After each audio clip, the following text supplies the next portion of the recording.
is all ready to deliver his keynote address. Can you all give a huge round of applause for him? So,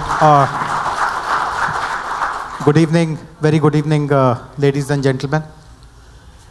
I would like to congratulate the Economic Times for organizing this knowledge session, which focuses on economic growth, economic development, investments in the industrial sector, property sector, housing, social infrastructure, and so on and so forth. And I'm very happy at the fact that a particular belt has been chosen, the kind of the road or the path which leads towards Vijaywada, which is on the east of our state.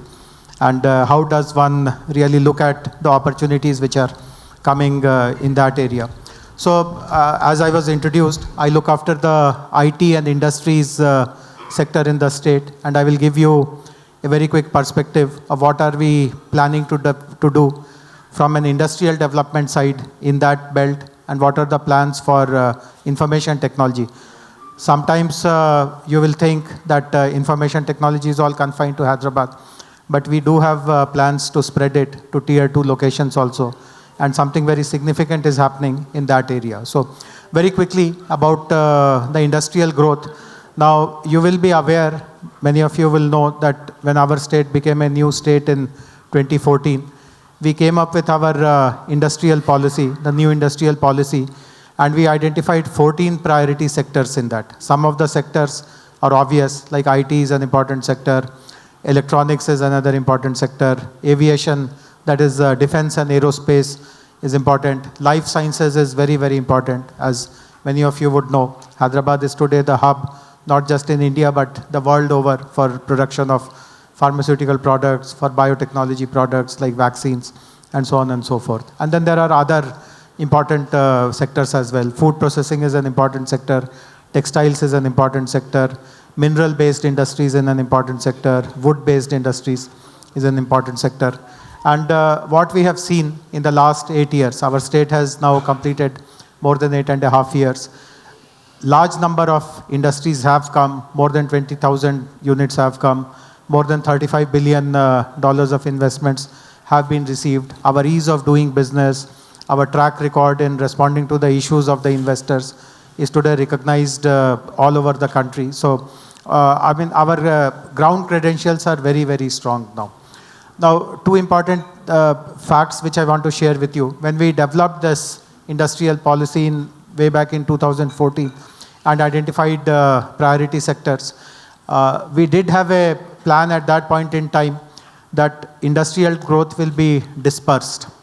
The sectors where a particular kind of workforce is required, for example, life sciences or defense and aerospace or high-end IT, of course, they will be concentrated in and around Hyderabad, but many other sectors can actually go into the districts.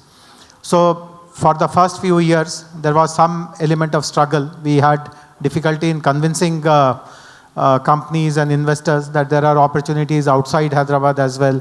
We have the wherewithal to provide good quality infrastructure in terms of power, water, roads, etc. outside as well. But it took a while for this kind of confidence to be generated. And as most of you would know, since most of you live in our state, we have Mission Bhagiratha, under which we today have opportunity to provide water anywhere in the state. Wherever you are prepared to put your factory, we will connect you to the nearest Mission Bhagiratha pipeline, and water will be available. Power supply, as you know, we provide 24/7 power to industries. The same is true of other infrastructure as well. So now we are looking at dispersing opportunities beyond Hyderabad, beyond the outer ring road. In fact, many of you will be aware that in 60s and 70s and 80s, when Hyderabad was becoming a rapidly growing industrial destination, most of the industrial parks were in the outskirts of the then Hyderabad. Places like Sanat Nagar and Balanagar and Cherlapalli and GD Metla and Pasha Mailaram, in those days, they were way, way outside the city limits. The city limit was only what is called MCH.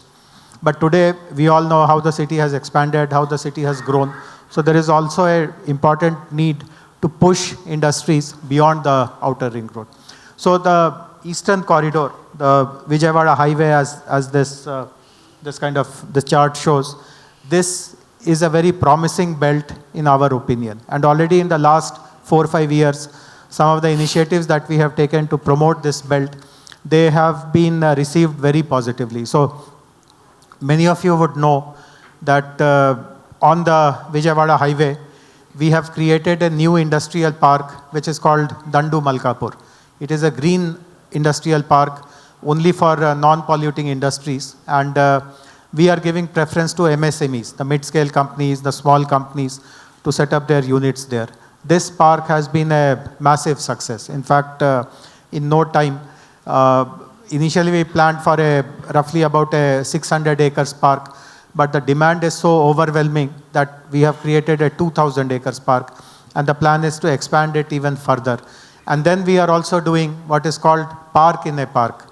So while there is a 2,000 acres of industrial park in Dandu Malkapur, we have found that 2 particular sectors can be subsumed within that industrial park. So within that Dandu Malkapur Green Park, we have created a furniture park and we have created a toy park. So these 2 are sectors which have been given importance under our Atmanirbhar Bharat scheme. As you would know, Atmanirbhar Bharat scheme is a scheme where the purpose is to substitute items which are imported where there is no great reason or competency to import. It is not that our country can't manufacture furnitures, our country can't manufacture toys, but as we all know, we are largely so far have been importing from China in particular. So this is the essence of Atmanirbhar Bharat scheme, and states have been encouraged to promote domestic manufacturing by creating infrastructure, creating dedicated facilities. So our toy park, our furniture park is coming within that. We are looking at that belt, the eastern belt, for multiple other things also. So MSME park, toy park, furniture park is one. As some of you would be aware, we have also become an important player in the country in the electric mobility domain. Lots of manufacturing is happening. Electric mobility also has a component of batteries. So battery manufacturing again is something which is a very important national priority. We are looking at some of that happening in that area, on the eastern corridor area. Some of you would be aware that 2 Hyderabad startups recently have sent spacecrafts in the space.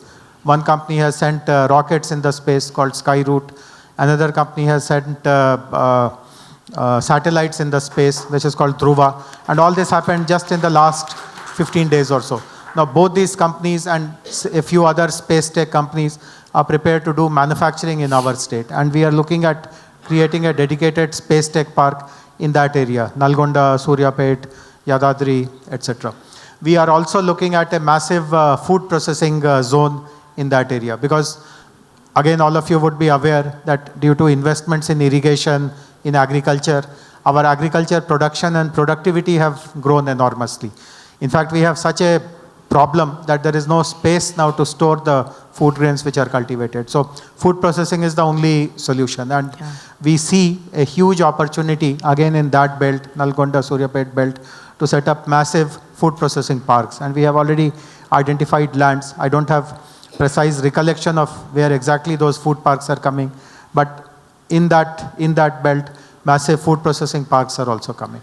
I mentioned that apart from industrial growth, we are looking at taking IT also to tier 2 and tier 3 cities.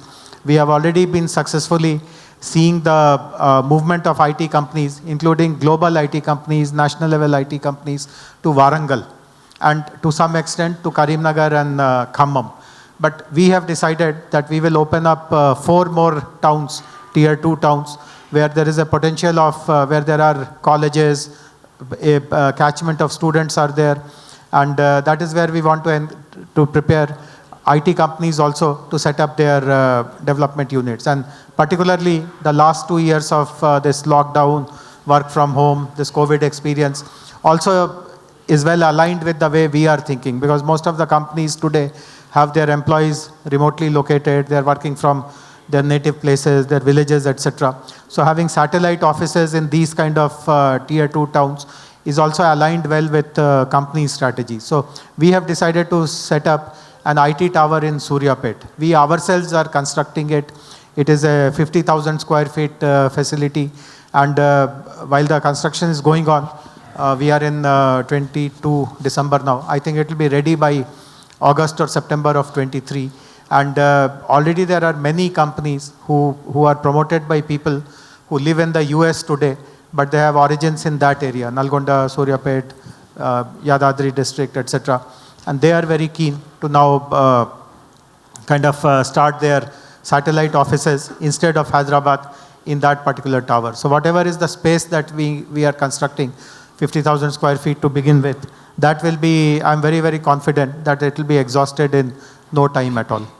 The other thing about industrial growth, which I forgot to mention, see, all of us know that Pochampalli, which again roughly is on the same highway, is a very important center for handlooms, handloom textiles, that is.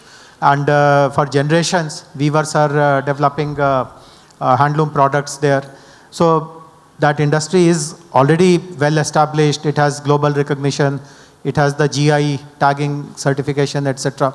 But we want to bring bigger players to give a new level to this kind of industry, which is right now operating as a small scale, home-based kind of an industry. So bring large corporates who will give designs, who will buy back, who will do global marketing, branding. So that kind of discussions are also going on, and I'm very confident that in a matter of few months, we'll be able to announce one such large global corporate house, which will be pushing the weaving activities in that belt. Pochampalli is just the central village.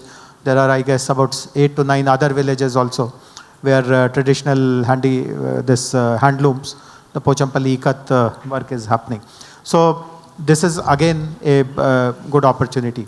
The last thing which we want to tell you is that, as all of you would know, after the bifurcation, Telangana has become a landlocked state.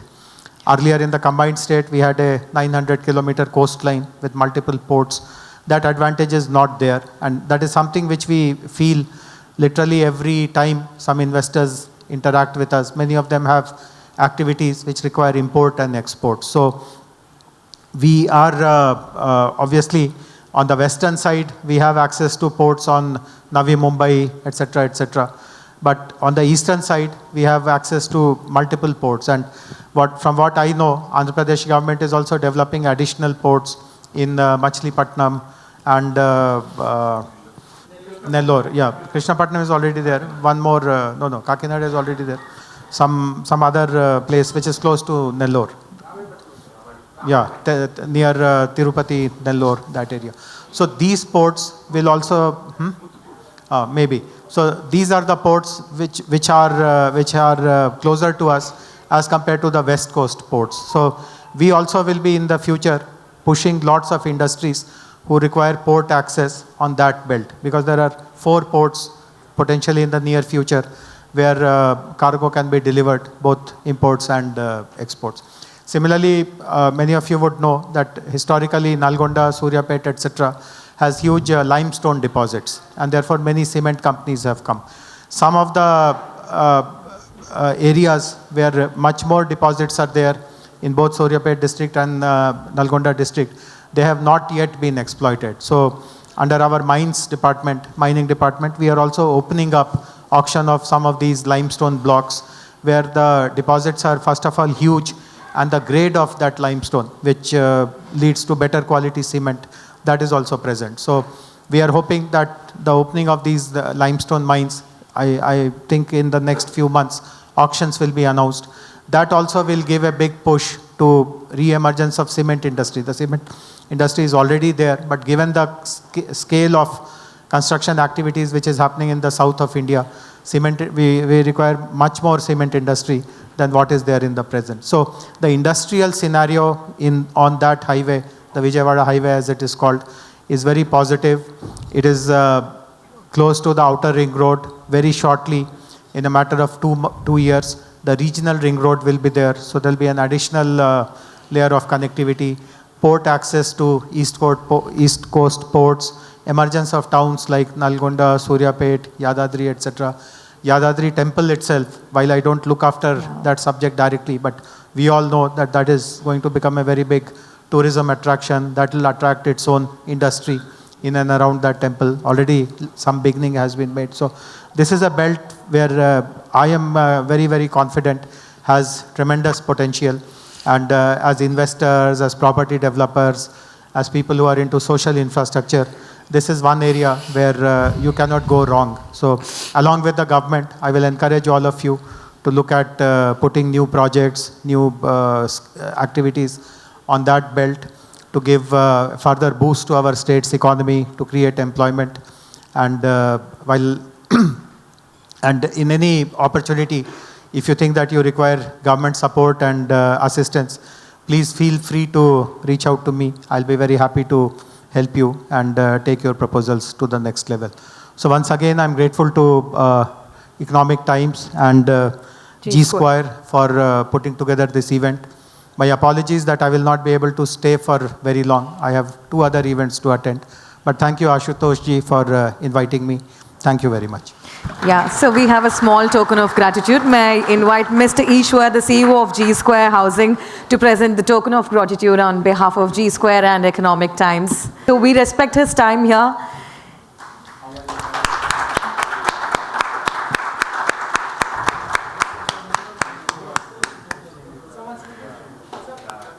I thank our Principal Secretary, Industries, Commerce and IT of the Government of Telangana, Shri Mr. Jayesh Ranjan sir, for joining us and telling us about his vision and the ongoing projects on the Vijaywada highway. Thank you very much, sir.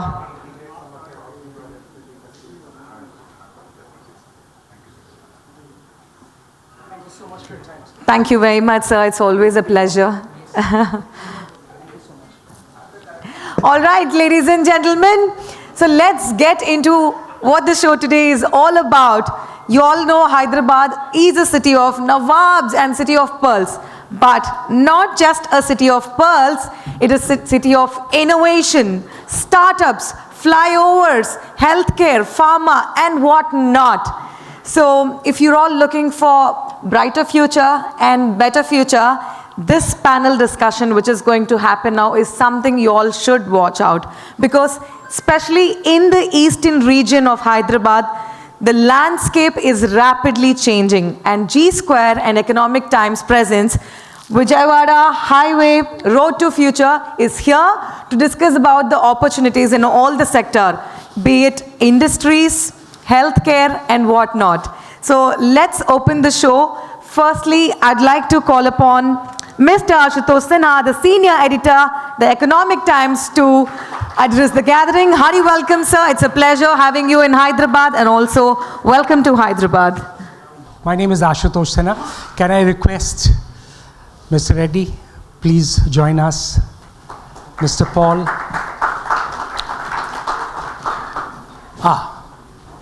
Mr. Reddy, and please. Can we put the name cards? Okay.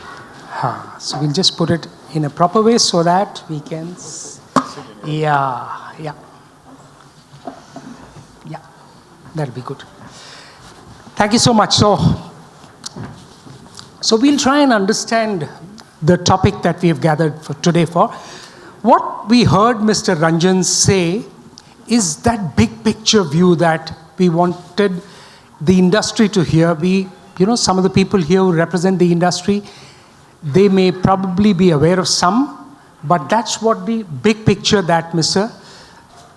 Ranjan had to say. Now, I'll try and understand from each one of you, what are the opportunities, one, and how do we build a better future for everyone here? When I say everyone, it includes industry, it includes people, it includes trade bodies, trade and everyone. And this is about a shared future. So let's start with the Q&A. If I can begin with you, Mr. Reddy. G, bilkul sahi. So Mr. Reddy, Mr. Ram Reddy, he is representing CREDAI. It's the one of the national real estate bodies. and he will be speaking on behalf of the real estate industry. Hindi में भी बोलना होगा? अच्छा, चलिए. Okay, thank you. Mr. Paul, he represents CBRE. CBRE is a real estate and consulting company which interacts with industry and real estate industry and companies that come and find an office or a large working place in one of those offices. Yes, I am going to do the bios.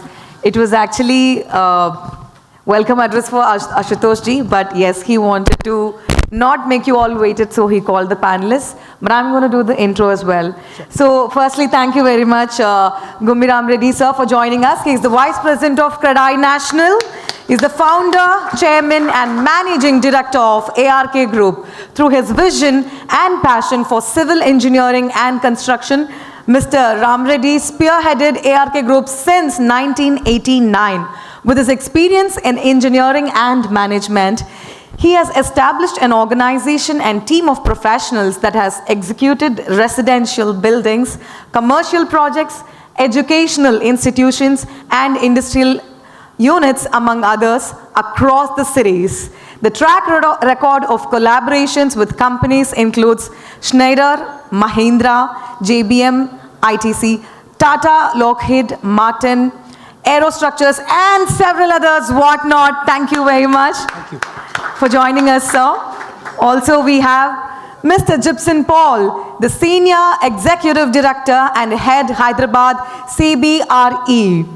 Mr. Paul is Head of Hyderabad Office at CBRE. He is responsible for the management of entire advisory and transaction services team in Hyderabad and has successfully completed over 100 lease transactions.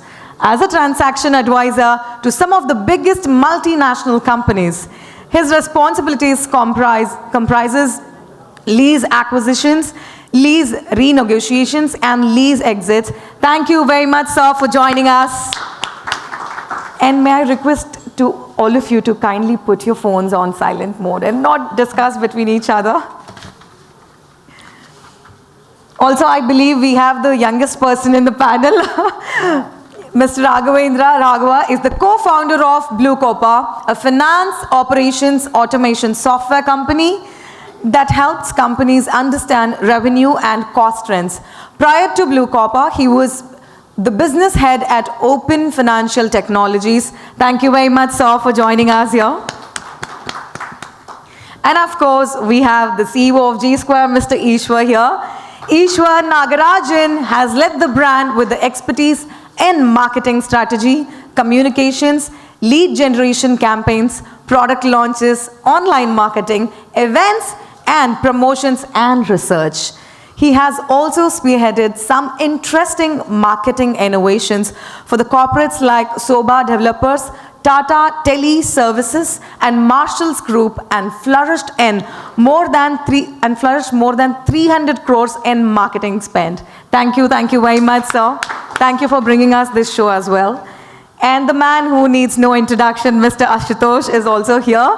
Ashutosh Sinha is a business journalist who has moved up the ranks as a reporter, news presenter, and editor across the media brands. He is currently a senior editor with the Economic Times, and over the years, Ashu, as he is called, has tracked India's IT services, technology, and telecom industries. Thank you very much, sir, for joining us. There's a lot to talk about him, but I'm not going to keep the panel and the moderator waiting, and let's discuss about you in the later. Thank you, sir. Thank you so much. Thank you for the kind words. So, can we begin? I need a yes from you. Yes. Okay, I have your permission. Thank you. Mr. Reddy, the big picture, if you can talk about the need for Hyderabad to expand, and then we'll come to what maybe the industry is doing and all. The need to expand horizontally. Yeah. First, let me thank Times of India for giving me this opportunity. Ashu, I'm meeting you after many years. So good to talk. Always feel happy to talk about Hyderabad, the way in which is growing. So I've been seeing, I'm in the industry for 34 years. And as an engineer, 3 years before that, past 37 years, I am living in Hyderabad as a civil engineer. And I've seen so many changes during these 37 years of my time, where we used to, the apartments, what we started way back in 1985, 84, as a civil engineer. I was working for a project in Amrita Estates, where the luxury apartment was sold for 225 rupees per square foot. So, I mean, I've been seeing that lots of things, the apartments, culture and all those things. And technologies, those days we used to completely do with the workers, laborers directly. Now technologies have been evolved. Now ready-mix plants. Now latest, you see, all the RCC structures, completely aluminum formwork structures are being built. Every 7 days or 6 days, one of the developers recently did in 4.5 days one slab cycle is done. So it's been, lot of changes have been evolving, and it's also need of the hour now. So demand also is rising. The population, what it was 15, 20 years ago of Hyderabad, today it is completely different. Everybody is migrating to the cities. So growth is happening drastically. Especially past 8-9 years, the real estate in Hyderabad is growing phenomenal. Never before like this. 20 years ago, when you look at Hyderabad, there was only 2 buildings of high-rise. One is Babu Khan Estate, another one is Gagan Vihar. Only 2 buildings were there. Today, you see how many buildings, that also 12-story and 14-story buildings. Today, if you just go western part of the city, 30 floors buildings are many. Now people are building 45-story to 55 stories. Lots of changes are happening because the land price has gone up like anything, crazily. So why this growth? Again, many reasons. The city is happening so well because of government initiatives. People are looking at Hyderabad because of many issues. The safety, security, then livability, affordability, then cosmopolitan culture. Any part of the country, you will have a association. You can talk about Marathi association, Bengali association, Kannada. Across the country, every part of the country, people are here. And people are looking at Hyderabad. IT giants like Google has a big space. Then you see, Amazon. Amazon is a big space they have done. Like that, positive governance. Just Mr. Jayesh Ranjan has talked about that. So many things, positive things are happening. So that Hyderabad is growing. And the need is required. A lot of IT companies, IT employment, industries, pharma industry is growing. And new pharma, that industry, if it comes reality, already they acquired huge land. Almost 20,000 acres of land has been acquired. Pharma city. If it's come to reality, then again growth will be there. So, it's a need of the hour for Hyderabad to grow. I think I answered your question, yeah. So need of the hour to grow, very important. But, I would like to add something here. Hyderabad is known for its amazingly glorious past. We've had some amazing cricketers out of Hyderabad. Jaisimha comes to mind. His son didn't play for India, unfortunately, Vivek Jaisimha. But Azharuddin and quite a few others. You should not forget VVS. So the alter Azharuddin, VVS Lakshman. The other Azharuddin, as some people call him. But what I wanted to refer to was the glorious past, the current that we see, but it's the future we'll try and focus on. The future that hopefully we should have a better one for everyone. So, Mr. Paul, you've also been in the city for very long. You've tracked the city. About the same question, the need for that horizontal expansion, and how does it make things better for the city and the state? If you see the growth of Hyderabad last 20, it's been exponential. And Closer, please. Closer to it's been exponential growth over many years. I think last few years, I would say last 8 to 10 years, it has grown tremendously. See, it's very important for any city to expand beyond to accommodate the growth, thanks to the progressive governments what we have for many years, who have been attracting investments in the state. and proactively working on kind of creating infrastructure. So it is very important for any city to grow, and for us, the good thing about Hyderabad is starting from west, where there's IT. On the north, we have the Genome Valley. South is evolving as an industrial city and lot of plotted development. I think this is a great initiative. Thanks Ashutosh and GCOP for organizing this. The other main corridor, which is the Vijaywada highway, which is now the prominence, this is one area which developed many years back. In fact, as far as I know real estate, this is the first corridor which has seen highest growth of real estate many years back.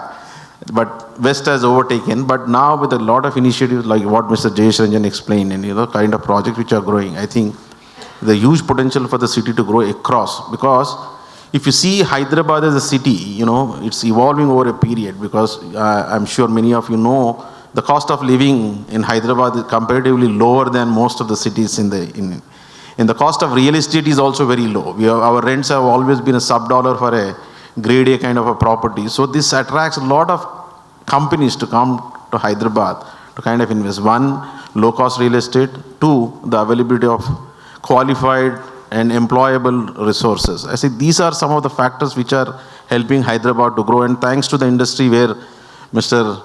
Reddy is representing CREDAI, what I have noticed this great about Hyderabad is the governments, the companies like us, the CREDAI body, the occupiers, we all collaborate to bring a great investment to state. That itself shows the growth. And yes, every corner of Hyderabad, east, west, north, south, has got a great potential to grow, and we only can see growth in next 10 years, thanks to, again, the progressive governments we have both in the center and the states. Okay, that sounds wonderful. Now, one of the sectors that is very important for Hyderabad is the technology sector. It is known as one, you remember the term Cyberabad that came in so many years, more than 2 decades ago. Yeah. So you represent a financial services technology service provider and products maker. Give us a sense of how important it is for technology companies in Hyderabad and the growth that you're seeing. And then we'll come to the other issues as well. Sure. Firstly, thanks Ashutosh for having me here. Greatly delighted to be part of this elite panel. I would first start by saying, today we talk about self-drive cars, we talk about robots performing bypass surgeries, for example, right? We are not importing technology anymore, we are exporting technology, right? So think from that standpoint, we are at a juncture where enormous amount of technology is available in the country. You think of cost, for example, right? Cloud cost from a technology standpoint has dropped by almost 95%. You think of monitoring solutions, you think of tracking solutions, you think of solutions which will alert before any emergency thing happens, right? Now technology is completely there. Now it is up to us to figure out the use case for that particular technology. For example, if you talk about sustainability in infrastructure, for example, having the right kind of alerts when, say, your kids run somewhere else, right? Having carbon emissions tracked and corrected. All of the technology is available at much cheaper price. Probably 5 years back, we did not have that kind of technology. We did not have people to manage the technology, even if you buy a software, right? We always had to depend on people. Today, all of that is sorted. I strongly believe it's just the time for us to figure out the right kind of use cases in the infrastructure side and spend it, right? There is probably great amount of, effort needs to get into collaboration between the infrastructure providers, developers, and then the software companies like us brainstorm and figure out what are the best possible softwares we can build for the Hyderabad, not just for Hyderabad, for the whole country, and then eventually export. Okay, so that's the point about technology giving everyone an opportunity to grow and a brighter future for everyone. From the realty and the real estate point of view, can you give us a sense of, the audience, a sense of what are the opportunities that you like to talk about and how are things going to be different for tomorrow? I think the principal secretary spoke a lot of things on the development front, be it in terms of the infrastructure, be it in terms of the companies that are planning to come up and set up shops. why all these things are possibly happening in a place like a Vijaywada road specifically is because I think the cost of real estate is very, very affordable.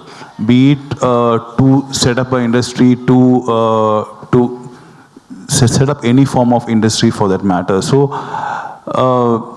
having said that, when the cost of real estate right now is very affordable in this corridor, it also means that there is a significant scope of appreciation possible in this corridor, be it from any form of real estate investment, be it industrial real estate investment or a commercial or a residential real estate investment. So I think like what the other fellow panelists were also talking, this corridor possibly has not seen so much amount of light like what the other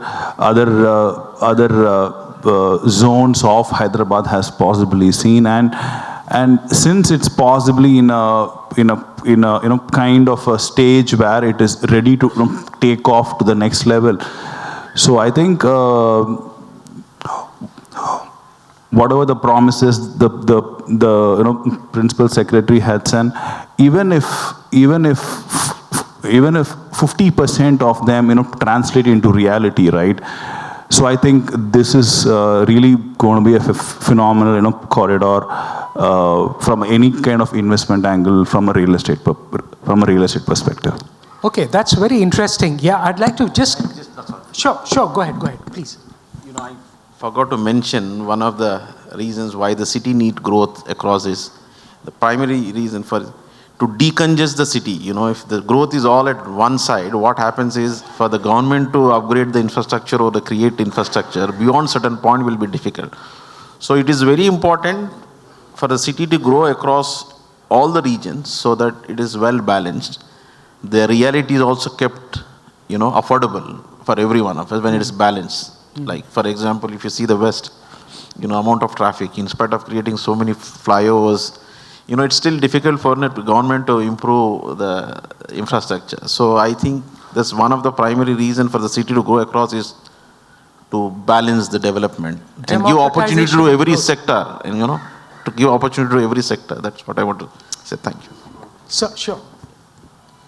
I just wanted to mention about Vijayawada highway, the knowledge what I have. Late 70s, the price of 1 acre land in Hyderabad was 50,000 rupees per acre. The same 1 acre of land in Madhapur was 5,000 rupees. You see the change, how,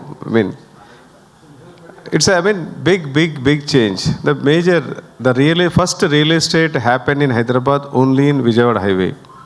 You must be knowing, from beyond Hyderabad to beyond Ramoji Film City, so many layouts happened. People sold like anything.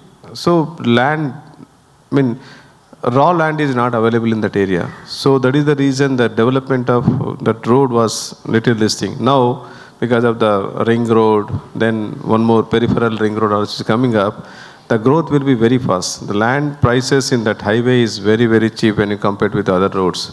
So the growth will be there in that highway. Yeah. Okay, so the other point that I wanted to ask you before I ask the others is, when you speak to some large companies which are looking for new space within the city, what is the ask? Do they want something specific, particularly post-pandemic? The ask may also have changed. Can you share some details? See, whenever the large multinational or a large Indian corporate want to come to any city, first they look at it. The most important thing for them is the availability of the talent pool, then the real estate costs. And they also want to be in a location where it is well connected, where there's connectivity, that road or metro in connectivities. That's one thing. But see what the COVID has actually opened our eyes, how we can really evolve. Otherwise, we were still thinking something in one direction, but COVID, whatever challenges we had, but has given us a lot of opportunities how we have to think out of the box. See, for example, like many years back, as a consultant advising large multinational, we always used to advise clients on consolidation so that the cost of operation comes down. And there's a lot of collaboration happen among the teams. That's what we used to sell the idea, to bring all of us together into the building. Now what happened with COVID happening? You know all the challenges. So what we are now advising our large clients are evaluating today. Even today, office space is still evolving. So it still has you have to grow. So what they are looking at is how close can be to the employees. They do the demographic analysis of their employees and they try to put a small office somewhere, for example, if the large force is coming or even if 30% of the workforce is coming from the east, they still want to have what you call hub and spoke. This is something which is evolving today, and large companies are still waiting for the employees to come back to office. Then they want to make their expansion, relocation, or work on the office take up. That's how to plan their traditional office. But today, typically to answer your question, a lot of clients who want to expand, who don't have a longer visibility of what to do, how to do, are looking at temporary solutions, going to the flex offices, taking the temporary growth of 100 seats, 120 seats, or 200 seats. And once all the employees come into the office, it takes some time. That's when they want to really make their decision on their expansion on traditional office. Hope I answered that. Yeah. Thanks. Yeah, I get your point. So also the question I wanted to ask, and on behalf of the industry, what changes are happening in design, in the way workplaces are thought of, in the place the homes of people are thought of, so that, the needs of tomorrow's world, and when I say tomorrow's world, sustainability, energy efficient buildings, the way garbage disposal happens, and all the associated things, that is taken care of. Yeah, completely. There's a big shift or big change in the construction industry, especially when it comes to gated communities. There was only 5-story building earlier, and people were not willing to go upper floors. But today, the booking starts from the top floor, 30 floors, 40 floors, 50 floors. The premium, they pay more premium and get the booking done from the top to bottom. People are not preferring the ground floor. And the facilities, once you enter in a community, every facility people are looking at. Like gated communities, you see most of the good communities, the clubhouse. So they did not to go out for any party, birthday party, small gatherings. Beautiful clubhouses are made. Then gym, swimming pool, whatnot, even play.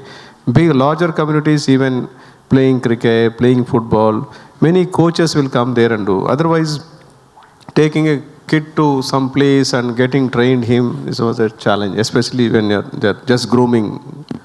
So, lot of facilities, because of the gated communities, lot of facilities are being there.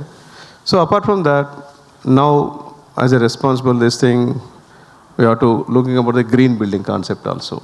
So, most of the developers, good developers are coming out the IGBC ratings, maybe it's a silver, gold and platinum rating. So, by which we are spending little more money for gold rating and platinum rating. Sustainability, we are looking for most of the material which is going to be, friendly these things. And energy conservation is going to be very less. When it comes to commercial buildings, most of the buildings, now it's a mandatory for energy conversion building code is there. So, there's a Telangana government and AP government, they are implementing that code. So all the buildings has to be designed to save the energies. So these things are happening in the state where this thing. So everyone, even people also should be aware and ask for these energy saving buildings, because promoters are spending more money for these buildings, but people are now, somebody sells at, let us say 5,000 rupees here, that fellow says 4,500 rupees per square foot. People are preferring that. Why? Because they are not following any code and all those things. But people should get more aware, and they should, because as a responsible citizens, everyone should be encouraging these sustainable buildings. Even when you call recycling also, now every community we have a recycling, larger communities I'm talking about. Even STP, sewerage treatment plants are there, water treatment plants are there. So everywhere, especially sewerage treatment plant, the water is being used again, even for flushing and all. Most of the water is being used there. So these are all going to be energy saving, then STP, all those things. So as a social responsibility, all these things are happening. So, possibly to you, no, you'll have to take this mic, that probably wasn't working well.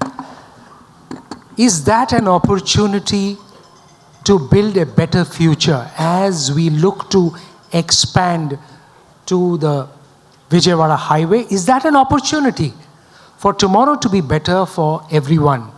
And think of the buildings of tomorrow afresh, think of it afresh, design it afresh, water recycling and all those, energy efficiency, all those taken care of. See, I would agree with almost whatever Sir said in terms of the buildings being a lot more efficient in the way that it is being handed over to the end consumer, because ultimately that's the place that he's going to live his rest of his life, right? So one more thing which I would like to add apart from this is that a lot of shift in the consumers' buying behavior has also happened, like how he was talking about people possibly buying from the tallest building to the lowest. What we see across the south, since we do business across south in Tamil Nadu, Bangalore, and in Hyderabad, we see a lot of shift in the consumers' buying behavior after this COVID pandemic and stuff, where there's a lot of demand into the plotted development space as well. So that's something that we have seen a significant demand across all the zones of the south, because we operate business there. So I'm talking from that experience. So we see a significant shift of requirement of their own spaces, their own their own little space which they would like to build. And in which also I see a lot of energy efficiency happening in terms of solar coming through. So solar is something that is being very extensively used these days, efficiently used these days as well across all the communities, and I think it is here to stay for a very, very long time. So and all this energy efficiency, what we're talking about, basically means that the cost of ownership of any kind of a real estate comes down over a period of time. So and it becomes a lot more easy for you to maintain them over a long period of time. So that's what I think. Yeah. Okay, so just to mention to all of you, in a little while, when towards the close of the program, please do keep your questions ready. If you have something in your mind, please do ask your question. There'll be mics going around, hopefully, and you can identify yourself and ask the question. So just keep them ready. Before I come to you, Raghav, let me first ask him, because he spoke about solar being a very important part. 10 years ago, LEED Platinum buildings or LEED Gold buildings were a differentiating factor for a lot of buildings. Is it the same today, or is it becoming the norm? Ashutosh, actually, if you see, as I mentioned, the real estate is evolving over the period. There were days when we talked about LEED, then we talked about EHS, and today ESG is the talk. They are giving a lot of importance. Not only just the real estate industry, I'm sure a lot of governments, including India, has decided to cut down on the carbon emissions. I'll just step back a little and explain how the clients used to evaluate buildings, or how the residential buyers used to evaluate building has changed a lot. See, earlier what used to do is, as a consultant, when I used to take the building, there are a few aspects which we took to do. The legality, who are the owners, where is the location, how many floors, how efficient is the floor. Then came LEED certification. Then came how secure is the building to operate from the safety standards. Now sustainability has become a very, very important aspect. Today, a lot of our clients who are looking for space, one of the most prominent questions they ask about ESG, how sustainable is the building? So, see the sustainability of building, of course, Mr. Reddy can explain. On the technology side, my friend Reddy can explain, Raghav can explain. But I think it has become very important for two reasons. One, the client to operate in a very efficient, low-cost operation, like, renewable energy, which people are using, That's one thing. And also using sustainable products which will allow the occupier or a client to use less energy, by which they are saving the carbon emission. So this has become very important when you are evaluating the building. So sustainability is a very broad subject, including humans, as we need to evolve over a period so that we will not become not relevant for the city. We need to upgrade ourselves. That is also called sustainability, to learn, improve, and give opportunity for the next generation to also grow along. So it's a vast subject, but coming to real estate is very important, because the value of the property also increases by implementing the sustainable kind of products, and also implementing sustainable process and operations. Sure. Yeah. So the question to you, for a lot of tech companies, buildings, owners of buildings, and institutions that own the building, they would like people like yours and companies like yours to be in their premises. Can you speak a little bit on behalf of the technology industry, how that is changing and how the thought in those companies is changing to ask for green buildings, to ask for some of these questions that he referred to? Sure. So from a technology standpoint, this is what we all feel, right? Sustainability is not an option, that's a must. That's very clear, right? That's where the future is going. We emulate a lot of learnings from other geographies. For example, look at what's happening in US, look at what's happening in Europe, right? Companies that have done really well are companies that have taken sustainability path. We clearly see that happening in India as well, right? So from a technology standpoint, most of us are trying to build solutions around Internet of Things, for example, right? Sensors, for example. All of this will really help in ensuring, we save on carbon credits, we ensure green buildings are in place, right? We also, because we promote green stuff, right? You need to be part of that kind of community. You cannot sit in some locality where, you screw up all the things and then, you expect sustainability. So from a technology standpoint also, because we promote green related or green technology, we want to be part of that kind of community. So today technology is available and we also aspire to be part of that ecosystem. And very interesting, you mentioned about the monitoring part. Now tech companies can do that for the industry as well. Absolutely. You think, like I said, right, you are able to perform bypass surgeries with robots, and if you can't, for example, identify when a street light is on, when there is no pedestrian there, then that's a no-brainer, right? So technology is available today, particularly sensors. A lot of factories are already automated with IoT devices, right? It is basically sensor technology which has been there for quite some time. All we need to do today is to figure out the need for sustainability. Once we all agree on that, there is enough technology there. Then we can move ahead. That's how things are as we speak. Okay, so I must mention here that regulation, how it's changing, and I'll just give you a little bit of an example. The top 1,000 companies of India, next year onwards, 1st April 2023 onwards, will necessarily have to report on the ESG front. What are the stuff that they are doing? It is part of a mandatory requirement for those companies. So it could include some of the realty companies as well. So would you like to share any basic changes that the industry has gone about doing so that it is ready for tomorrow? Yeah, this is what, especially again sustainability. Earlier, power was so expensive. So when Telangana government came, I was bidding for the power, even solar power. I quoted for 8 rupees and all. So they give for 7 rupees, 87 paise something. I was thinking that it's not workable, and I didn't go for that. But today, what the government paying? 2 rupees, 3 rupees. So the panel cost and everything has come down. So even when you're talking about home automation, one of my Bangalore project, early days, I think 7 years ago, complete home automation, it was costing 3 lakhs rupees to do home automation, initial quotation.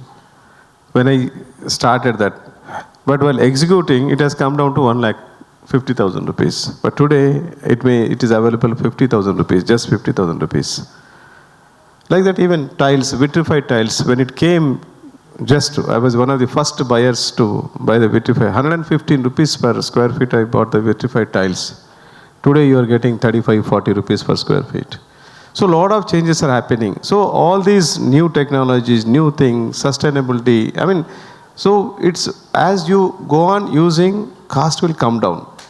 Even recycling, even STPs. STPs also now latest one technology has come. We are going to implement that blue drop. You don't feel any smell, nothing. Only top they are going to have completely greenery. You don't feel there is a STP sound will not be there, smell will not be there. The new technologies come. Already they implemented somewhere, we are going to implement that. So it's evolving. So future is going to be great, and we are only thing we should be open to adopt those things. The developers should, come out with the things, and they should be adaptable to the new technologies. They should accept that. Then only they are going to be the picture. Otherwise, the story of everybody talks about Nokia or Kodak and all those things. Unless you are going to have this thing, future is not going to be. If you are sticking to the same old things, so we have to face a lot of challenges.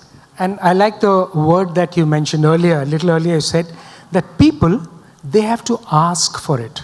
It is very important that you're aware of what these changes are, what the regulatory changes are, what the legal changes are, so that you can ask for it. And as you mentioned, just about offering a cheaper alternative by anyone, X, Y, Z, it doesn't matter. It has to be evaluated, and the details need to be, you need to go. Okay, one or two last questions before I'll come to you in case you have any questions. Ishwar, would you like to add anything on the future that we all in Hyderabad should be looking to build for all of us here? See, I will talk from possibly from a investment point of view, because you're talking about a Vijaywada highway, and we're talking about that specific subject here. So what I see is that right now there has already been a significant appreciation, like what Mr. Reddy was talking about, significant appreciation that's happened in this highway already from what it was, say 8-10 years back to what it is right now. So so from an investment point of view in any form of real estate, I see that in another 4-5 years, right? In another 4-5 years, in any sector of Hyderabad, this Vijaywada highway as a growth corridor, right, gives an ample opportunities for everybody in this room, including myself, including everybody in this room, an ample opportunity for them to look at any kind of investment opportunities in this corridor specific. Since you're talking about that, I'm taking that extra leap to talk about it. Why is that? Also because of the fact that I think the other markets in Hyderabad is already looking like it's heated up. Okay, so where you want to look at a maximum appreciation, where you want to look at a maximum return on any form of investment that you do, I think this corridor plays a very, very, very important role, and I think the opportunities are aplenty. So that's something that I want to leave. Aplenty. Mr. Paul, anything you'd like to add? Comparing it to the past, because you've got this experience, you've been around in this city for so long, compared to what you've seen yesterday, what could the future look like? And we are talking in the context of the newer Hyderabad that we are looking to build. The Hyderabad, not of the past, we are talking of Hyderabad of the future. See, I think we need to make note of something which I think the government has come up with an initiatives looking by, they come up with a policy to promote the development across the city, especially the LEAP policy. I don't know what is the name of sorry, I'm unable to recollect. The policy which government is giving it the developers and occupiers, whoever is going beyond Western Corridor, they are they changed it to Lookist policy. Grid policy, sorry, thank you so much. growth in dispersion. So there are a lot of opportunities for people. So keeping in mind this kind of incentives or the initiatives which the government has taken, I think there is a growth potential across Hyderabad. You know, while I still rate Western Corridor as number one in the kind of real estate growth, but across down south, there's so much of development. On the eastern side, you know, like the road which you are developing a project, like coming the dry port and all that industrial corridor for MSME, the huge potential for Hyderabad to grow. Again, I'm telling, the fundamentals of Hyderabad are very strong, and I think we can compete with any other city. In the near future, I'm saying, next to 5 or 7 years, we may be one of the prominent city from the real estate growth. That's what I would like to say. Wow, that sounds very exciting. Would you like to add, you know, this number of tech companies, you were telling me the number of startups, you were telling me an absolute number, which I don't remember, but that number could multiply as the importance of Hyderabad, you know, with EV policy that Mr. Ranjan referred to, the way startups are taking off, and as a technology and biotechnology center goes up. So that number is bound to increase. T-Hub, exactly. What does that mean for the industry, the tech industry, ultimately, which will show up in the real estate as well? Absolutely. So, you know, glad you brought up this point. You look at Bangalore ecosystem, right, which is overcrowded now. People are looking for opportunities to move elsewhere. And including you. Absolutely. I moved from Bangalore last year just for the same reason, right? This right kind of infrastructure here, absolutely. I think like the other panel member said, once you spread the city, right, instead of just having west, which is, too crowded in a way, if we can spread it across with hybrid work culture coming in, right? Bangalore companies are also willing to give employees work from home options, which means, the number of people who are willing to relocate to Hyderabad is definitely going to increase. With more and more people moving to Hyderabad, it obviously means companies also would want to come and start, because here is where the tech talent is, right? So once you get tech talent, automatically, you see surrounding adjacent industries automatically picking up, be it, restaurant industries, be it, theater industry or entertainment industry and things like that. So there is clear opportunity even from a tech standpoint, right? People are looking for Hyderabad, to move to Hyderabad that way. I think it's just for us to ensure we build the right kind of infrastructure as we speak. As I come from Delhi, you are enticing me, all of you together are enticing me to... I just want to add one thing. While we spoke about infrastructure, progressive governments and all that, the other most important thing, why it helps Hyderabad for the migrants to move and settle down in Hyderabad. Most of my colleagues are from different parts of the country, and they made Hyderabad his home. The one big aspect is how the government and the industry collaborates to make it a very conducive environment for companies to operate. And the other most important thing is the safety and security of the citizens is utmost priority has been given. So if you look at the crime rate in Hyderabad is lower than most of the metros. So that's why I would like to add one and close this thing. No, I mean, regarding the growth also, I have some suggestion. I've been talking to the government. Now, completely Western-centric is most of the growth is. Now, government is talking about all the places. The biggest challenge, the growth is, we have a beautiful ring road, 158 kilometers. I don't think anywhere in the country we have such a beautiful road. So I'll just give you context. Delhi is 48 kilometers. Yeah, that's what. I don't know where. It's the vision, what the people thought, it was excellent. 158 kilometers, and either side of the road, 1 kilometer is called a growth corridor. In this growth corridor, the development, what is supposed to happen, is not happened yet, because there are the bottlenecks. Like there are every 500 meters, there is a grid road in the growth corridor. So I have a property in 1 kilometer radius, within the 1 kilometer from the that road, ring road, but I'm not able to develop because there is no connectivity to my property. So these things, in the government already we have been representing to the government.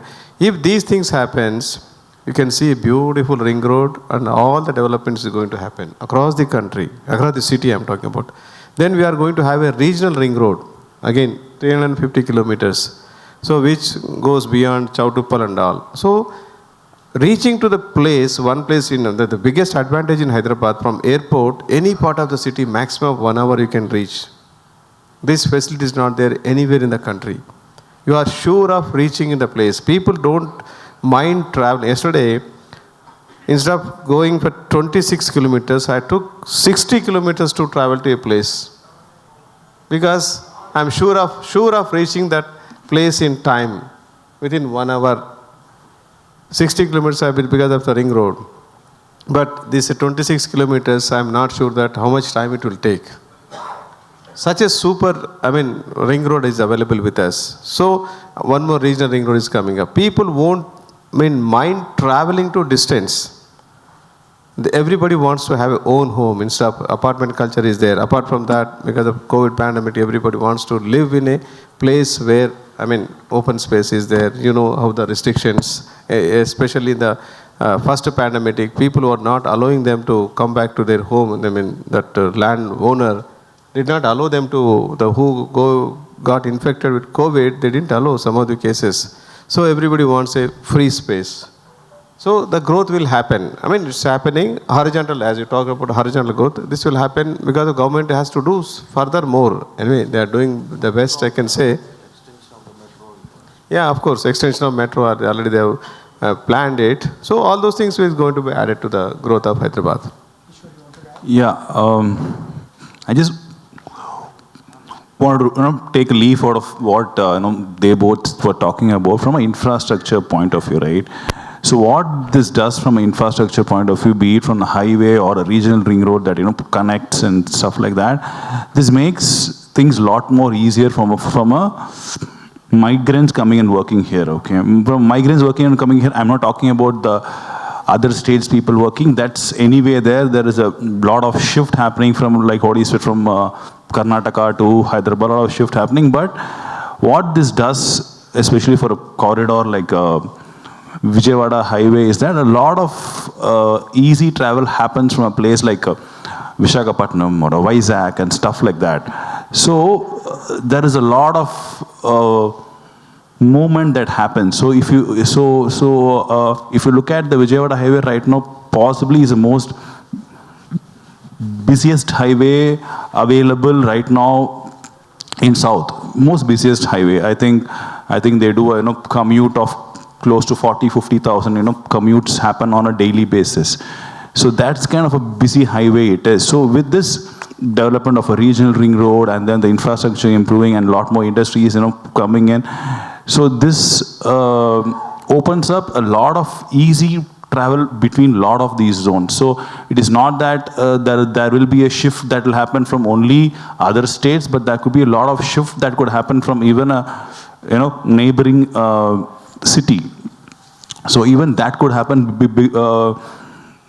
because of what we are talking right now. And already we are seeing a lot of things happening like this, in the sense there are a lot of people who work out of Hyderabad, and then for weekend they travel to a place like a Vizag or a Visakhapatnam and stuff like that, where they possibly have their homes.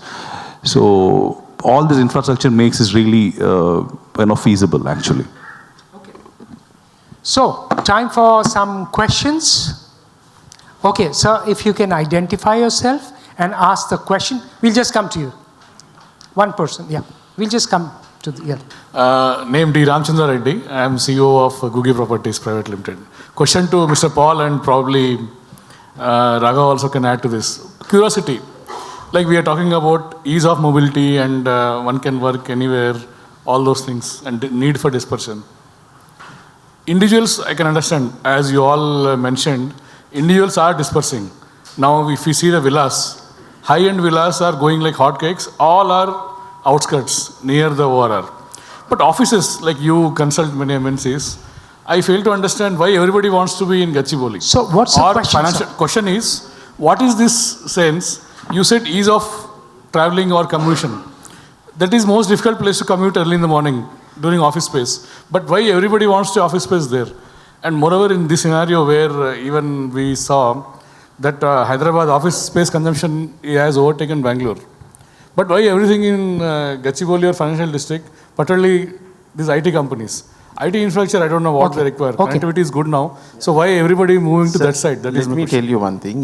When the erstwhile government has decided to develop IT parks, this was the area where the land was barren and the large tract of land was available. So they created the first IT tower called Cyber Towers, which was considered the grade A building. When you say the grade A building is the kind of infrastructure which you have power backup. Because of that, lot of companies started coming in around. See, you need to understand two things. For government to attract investment, first they need to create atmosphere, like giving land at economical price. So because of the availability of land and the buildings which have come up, it started growing there. And later what happened, large companies, because there's one big company there, other big company came as a neighbor, one. And later what happened to attract the talent pool. Today if you ask any youngster, you will say, where are you working? You will say, high-tech city. You will never say which company is working.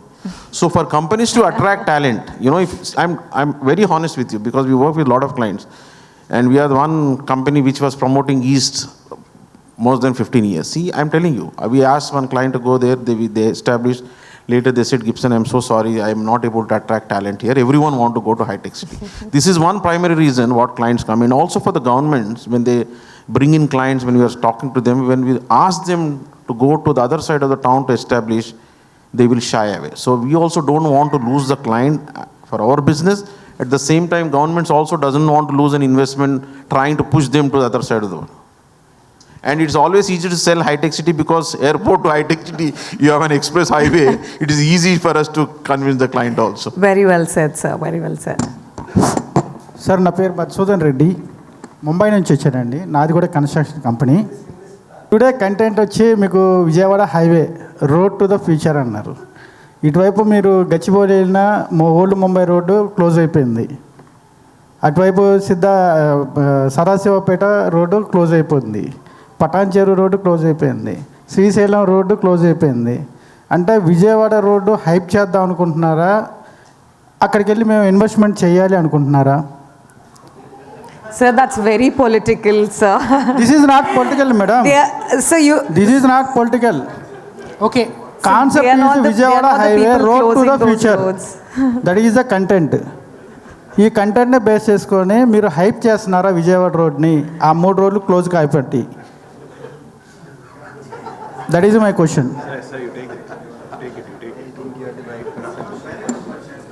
Sir నమస్కారం sir మీ పేరేమన్నారు sir Madhusudan Reddy आपका topic जो देखा है इधर Vijayawada highway जो भी ये इवेंट हो रहा है वो विजयवाड़ा हाईवे के ऊपर डिस्कस करने के लिए इसीलिए वो साहब हम लोग या अपना प्रिंसिपल सेक्रेटरी साहब भी वही इंफ्रास्ट्रक्चर के बारे में बात करा जो विजयवाड़ा हाईवे पे आ रहा है इसीलिए ऐसा नहीं कि किसी को प्रमोट करने किसी को नहीं ప్లీజ్ డోంట్ మిస్అండర్స్టాండ్ రెడీ గారు దయచేసి మీరు అట్లా అనుకోకండి ఆ టాపిక్ మీద డిస్కస్ అవుతుంది కాబట్టి మీ are discussing but if you see Reddy garu this gentlemen they all said what is the benefits of Hyderabad so please take it on a positive note let's not be critical about anything so we are Indians, we are a transforming company. Okay, any more questions, please? Yes, please, can we have the mic here, please? Yeah, sure, we'll try and take a few. Yeah, this is Ganesh. Maybe little diverse. I come from a HR background because we hire people, and that's one of the questions which many people we are facing is everybody said, high-tech city, yeah, where you work, you will look for a bride or bridegroom, where do you work, not the company. So the best thing, my direct question is, affordable housing should be the future, at least that part of Vijayawada which we are looking into it. Reason is, you're talking about Mr. Ishwar, a lot of people are migrating from that side. Affordable housing is, we have not seen it. You're talking about land price is still economical or affordable in that place. So why not the future? If I have to go and invest, I should look at affordable housing. That's where I wanted to know about that. And any movement towards that I can look into it, investing there where I get affordable housing. Yeah, affordable housing should not be for one place. It should be across. You cannot say only Vijayawada highway or this way. I mean, everywhere affordable housing should be there. What is affordable? Affordable housing also a lot of definitions.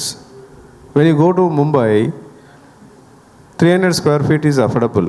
But when it comes to Hyderabad, it's 1,000 square feet. Just look at that. Do you have single bedroom apartments in Hyderabad? No. Why?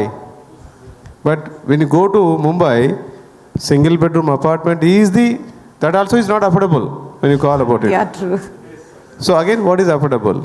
So affordability will again depends upon the land price. So 1,000 square feet, we are getting at 35 lakhs, 40 lakhs. The same 1,000 square feet, if you come to high-tech city, it's 70 lakhs, 80 lakhs, 90 lakhs, even 1 crore also. So again, depends. When it has to affordably, you have to go to little away from the city.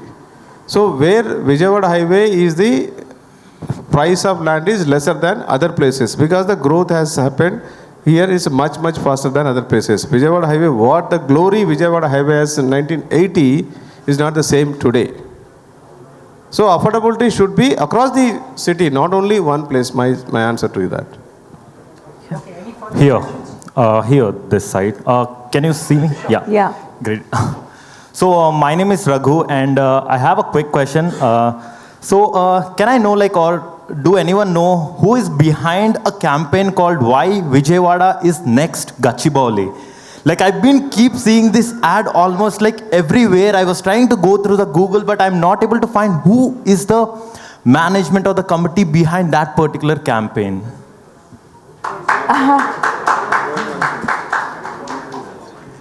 When Google don't have an answer, we also don't have an answer.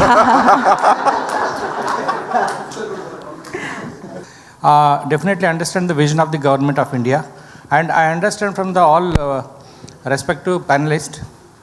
One thing, I understand what is future of Vijayawada Highway.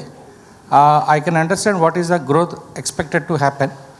Accessibility is most important for this. Is government giving any idea or any clue that metro from LB Nagar further getting extended? Because unless you promise that, no one is going to believe it. No, yeah. Did you finish? Yes, please. No, extension of metro is not in our hands, definitely, because it's a very expensive deal. Now, initially they will look at now they have already planned phase 2 from airport and all other places. But extending beyond Vijayawada Highway, beyond LP Nagar, it will happen, but we can't say that it's going to happen in near future. No, I'm not expecting from you, sir. Actually, my question is, when government having so much of vision on that road, that direction, unless they give guarantee of accessibility for public commutation, it's not going to happen. So, no, I understand you are very important in CRIDA. At least you represent us to make this proposal happen.